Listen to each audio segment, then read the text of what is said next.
Kdo jsi. A odpověď je to další položí to stejné, jo? A vlastně dojdeme k roli, které Roman plní v životě. Romane je to těžká, nebo se reagují impulzivně, jo? Takže začni. Kdo jsi? Roman. Ne, kdo jsi? Aha, kdo jsi? Já? Ano.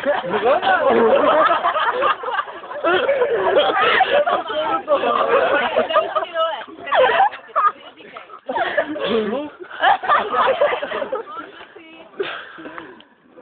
Člověk.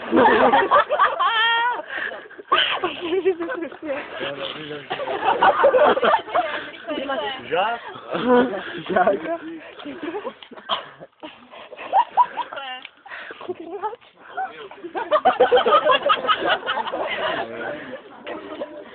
Romane. Když si zapíte.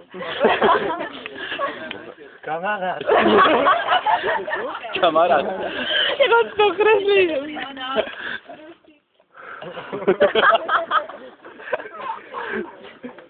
Kolik ještě máš? Žádné asi. Ještě máš. Jeden. Syn, no. Syn ode. Romane. Neodpověděl jsi. Syn? Syn. Hanko. Syn.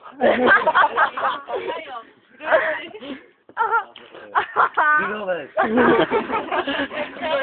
Bratranec.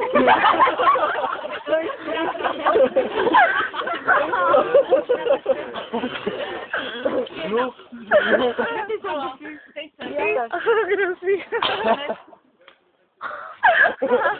Bracha.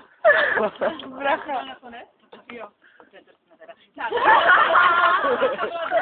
Kole.